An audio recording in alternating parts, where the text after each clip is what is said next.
Hello and welcome hardworking aspirants. In today's class we are going to discuss about India and Bangladesh relation and especially the Sheikh Hasina era from 2009 to 2024, and we'll also see what has changed in 2025 after the ouster of Sheikh Hasina. We'll also see what about the soft power policies or the mango and Hilsa diplomacy that took place while Sheikh Hasina was in power in Bangladesh. What has changed after that? What were the things that shaped up when Sheikh Hasina was in power? And in India, we saw that there was Manmohan Singh and after that PM Modi right now. And the other things that are important, the other state players like China, what is the role of China in all these things, and also of Pakistan, are very dear neighbor who never fails to surprise us with terrorist attacks. But nonetheless, before getting started with it, quick info: if you want the PDF of this classes, join our Telegram channel. The link is in the description. And if you have any question, you can also call us on the numbers given below. And if you are preparing for UPSC, CSC, TSPSC Group 1, Group 2, or you need the mentorship program, guys, this is the number for you. You can call on the numbers given below, and right now we are also having 50% straight away discount. Okay, so you can connect us. Now let's get started with our chapter today. And today we are going to read about the very significant neighbors of ours whom we helped somewhere around in 1971 to emerge as an independent nation. And when we talk about Bangladesh, which has its capital as Dhaka, we'll see that there are many Indian states which have its boundaries with Bangladesh. But first, from the perception of different countries, if you see, India is surrounded at above, there is Nepal, then just beside you will see Bhutan is there. Bangladesh is at this part which is very clearly seen here, and then you have the northeastern states and the Burma or Myanmar.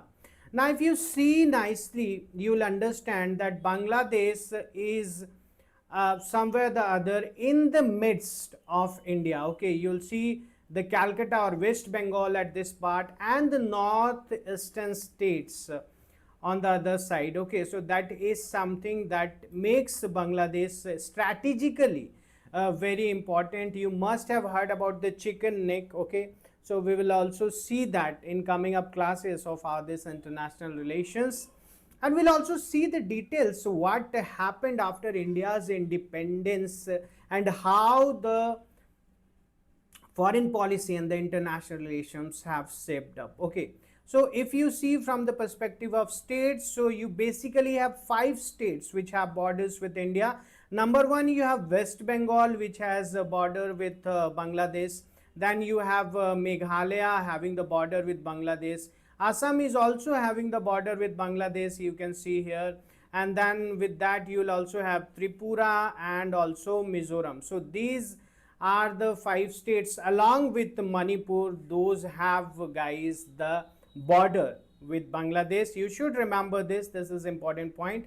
And here comes the question: which Indian states share a border with Bangladesh? So we saw Assam was there, Mizoram was there, Tripura was also there, Meghalaya, was it there or not there? Try to remember. West Bengal, yes, West Bengal was there. So what is the correct answer? West Bengal, Assam, Meghalaya, Tripura and Mizoram is the correct answer here. So this is something you should know. And West Bengal, of all the states what are there, West Bengal has the longest boundary. Now shared history and political legacy, if we talk about, Sheikh Hasina is the daughter of Sheikh Mujibur Rahman, the very same Mujibur Rahman who is also known as the founding father of Bangladesh. Okay, now India played a very crucial role in the liberation of Bangladesh in 1971. That's something we'll discuss. Hasina and her party, the Awami League, have always acknowledged and respected this support, and that is why you will see that while Sheikh Hasina was the Prime Minister of Bangladesh. At that time, India had very good relationship with Bangladesh. Awami League, led by Sheikh Hasina, is considered, guys, to be one of the more friendly, India friendly, compared to the other Bangladeshi parties. Like there is a party known as Bangladesh National Party (BNP) or a Jamaat-e Islami, which have leaned towards a more anti-Indian stance. Okay, so Hasina's foreign policy often was used for or focused on regional cooperation and good neighbor relationship that we have seen. Let's see the diplomatic and strategic ties, those were there at her time. So you will see this era of 2009 to 2024, that is of Sheikh Hasina's premiership, is also known as a golden era of India and Bangladesh relationship. You will also see there were many bilateral engagement addressed, regional stability, development and security issues were solved at this time. We had high level dialogues happening which were based on the political summits, the agreements and the digital payments were signed, the cultural exchange, the agricultural research, multiple MOUs you'll see, and the joint projects were inaugurated virtually and in person by both PMs. That is something that we should keep in mind. And the border and security relation, one of the very important, you can say, the decision that happened, land boundary agreement 2015, that is one of the most significant achievements, where it was resolved and enclaves and border demarcation issues, exchanging 162 enclaves, positively affecting 51,000 residents. So this took place. Special agreements such as 3 Bigha corridor access allowed day-long movement for enclave residents. So India allowed this 3 Bigha corridor, that land strip. With that, Bangladesh without visa can use Indian land. That is something that was done by India. So there is this question related to the 3 Bigha corridor. The 3 Bigha corridor allows access to Bangladeshi enclave of Diagram Angar Pota through Indian territory. Yes, that's something. The corridor is located in the state of Assam. Well, this is a question mark. It is not located in the state of Assam. And the arrangement for the corridor was a result of an agreement between India and Bangladesh. Yes. So I believe 1 and 3 is the correct answer. Statement 1, the 3 Bigha corridor allows residents of Bangladeshi enclave to access this mainland. Yes, that was correct. The corridor is located in Cooch Behar district of West Bengal. It's not in Assam. And statement 3 is correct. The arrangement for the 3 Bigha corridor came from a border agreement between India and Bangladesh. So this is something that we should note. And the 3 Bigha corridor, there is a more information related to it. So the 3 Bigha corridor agreement refers to the lease of strip of land in India to Bangladesh, facilitating access to the Dehagram Angar Pota enclave. Okay, so the corridor is around 178 meter by 85 meter strip and was leased to Bangladesh to connect its Dahagram Angar Pota enclave located within Indian territory to the Bangladeshi mainland. The agreement stemmed from the 1974 land border agreement between India and Bangladesh, which aimed to resolve border dispute and exchange enclaves. Okay, so these are the new boundaries that you can see, history of the agreement and what is an enclave and all those things. So you can pause the video and take a look here. This is important. And the border management and military cooperation, if we talk about, there is an ongoing joint exercises or the cooperation in border management between the Indian military and the Bangladesh's military. And this is also known as Sampriti. Sampriti in Bengali means harmony. So on the basis of that, the name Sampriti was kept. And the Sampriti army exercises also takes place. If you see, it was first held in the year 2010 and the frequency is biennial, that is every 2 years. And what were the objectives? It was counter-terrorism, disaster management, humanitarian assistance, as well as peacekeeping operations. When we talk in the sense of economic engagement, Bangladesh became India's largest South Asian trade partner. So Bangladesh became India's largest South Asian trade partner. I am repeating it because it can be asked in the question. and the bilateral trade crossed around $18 billion in 2022 and 2023. BBIN motor vehicles agreement also happened at this time, and rail, road, port, energy connectivity, and the other thermal power points like the Matri super thermal power plants also took place at this time. The development aid, Indian credit lines, technician cooperation, and vaccine diplomacy during COVID also made the relationship more stronger. India runs a trade surplus. New steps include allowing settlement in Indian rupees, that is in 2023, to ease transactions and the imbalance. So that is what we have seen. Now, water sharing and environmental issues. This has been an issue which is still India and Bangladesh both are struggling with. So first we'll see the Ganga and Teesta agreements. 2015 Ganga water sharing ongoing, Teesta water sharing remains unresolved largely due to Indian state level resistance. Notably, West Bengal is objecting to it, saying that we need Teesta's water almost around 55 to 60%, but Bangladesh want it to be done by 50% or below. Then next is the Kushiara River Agreement of 2022, an interim pact signed for the seasonal water sharing, environmental and disaster management, though generally positive, continue to be discussed. And here if you see, we have this Teesta dispute. Actually, this Teesta originates in the Sikkim from the Khanjes and Jemu glaciers. If you can see this place, this is where it originates, and the problem if you see is the West Bengal Chief Minister Mamata Banerjee says that we want to give the water, but we ourselves are facing the problem in North Bengal, and that is why you will see that Bangladesh wants 50% of Teesta's water between December and May annually, where India claims a share of 55%. So this is the dispute. You can pause the video and see this part. Then the socio-culture and soft power diplomacy. One more thing you can do is subscribe to our Telegram channel and call us. You'll get the PDF for free.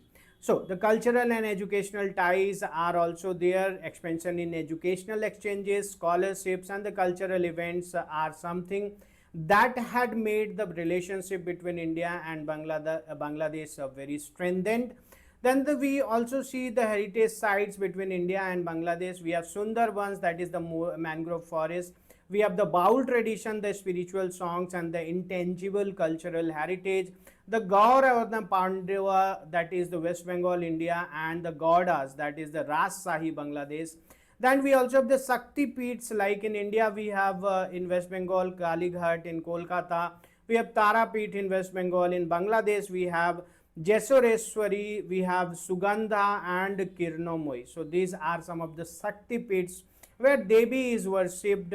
So these are the places which have the joint heritage sites between India and also the Bangladesh. Now, we started our class with this mango or the hillside diplomacy. Hilsa basically is fish, and each summer Bangladesh used to send some premium mangoes like the Himsagar or the Langda varieties, and it was a diplomatic gift to Indian leaders to celebrate friendship and goodwill. The mango diplomacy became a recurring symbol of the Hasina era and an effective software tool.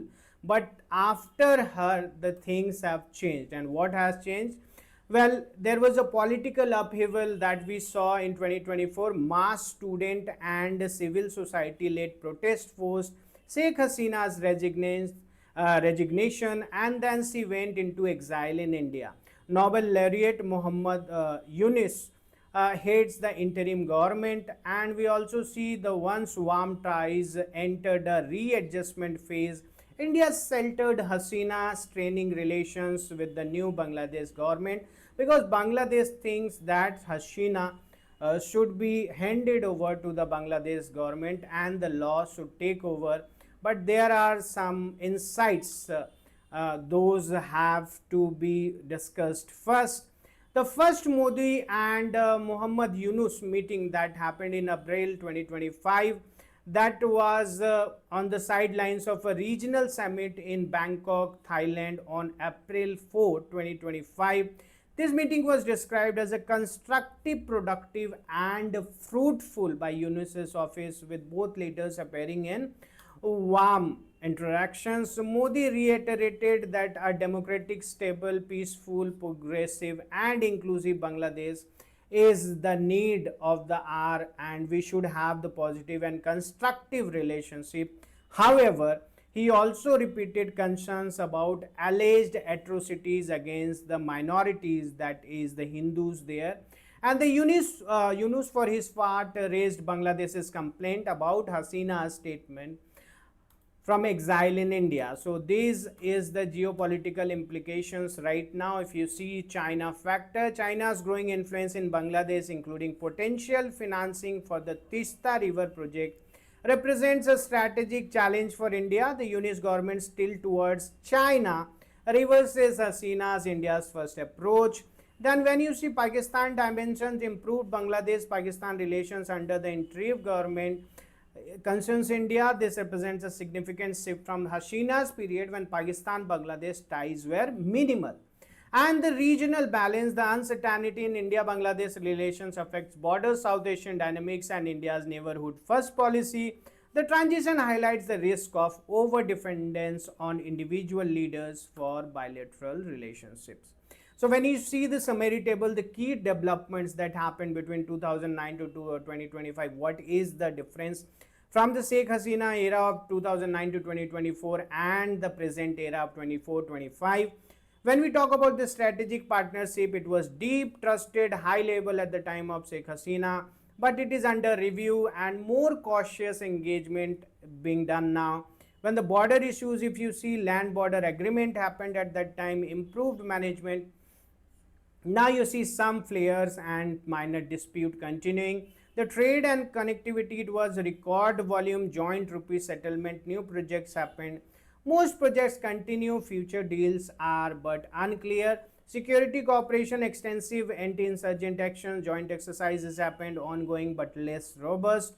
And in the similar ways, if you see, there are other issues also, like the water sharing, social cultural ties, mango diplomacy, as well as China and Pakistan factor. We have come to the end, and at summary we can say that India-Bangladesh relationship is one of South Asia's most important bilateral partnership, with implications for the regional stability, economic development and democratic governance.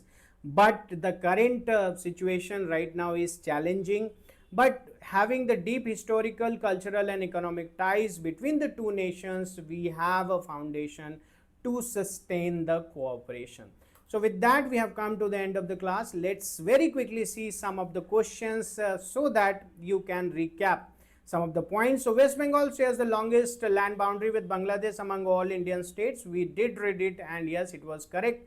Assam, Meghalaya, Tripura and Mizoram are Indian states that share a border with Bangladesh. Yes, those both the statements are correct, but here one state is not given.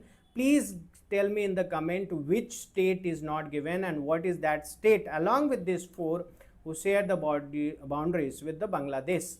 Next question is, which of the following pairs are correctly matched? Indira Mujib Treaty in 1974, that's correct. Land border agreement that happened in 2015, and the Comprehensive Economic Partnership Agreement, SEPA. Well, if you see, A and B only is the correct, because this SEPA is under negotiation as of 2022 but not yet signed. Okay, you can pause the video and see the explanation. Which of the following statement is correct regarding India-Bangladesh trade? When we talk about India-Bangladesh trade, Bangladesh is India's largest overall trading partner. This is something that we saw in the slide itself. Okay, so Bangladesh is India's biggest trading partner in South Asia. Okay, so this is the one. Okay, I just read it half, so the correct answer is C. Okay, the next question is consider the following statement about the India-Bangladesh border. So the entire India-Bangladesh border is fenced. Well, is it ever possible? The entire illegal migration and smuggling are major challenges at the India-Bangladesh border. Yes, that is correct. and the border runs only through the state of West Bengal. We have read many a times that there are 5 states, not only West Bengal. So 2 only, that is only about 3141 kilometer of 4157 kilometer border is fenced, and others you can see the explanation by pausing the video. India and Bangladesh have enhanced rail and waterway connectivity since 2015. Yes, that's correct. Both countries have revived pre-1965 rail links and signed protocols for inland water transport. That is also correct. So both A and R are correct, and R is the correct explanation of A. And with that, we have come to the end of the class, guys. And if you really want the PDF of this class, you should subscribe our Telegram channel and you get the free PDF. If you have any questions regarding the courses we offer, regarding the mentorship program offered by Deepika ma'am, or any question you have personally for me, you can call on the numbers given below and subscribe to our YouTube channel so that we meet again. Keep working hard.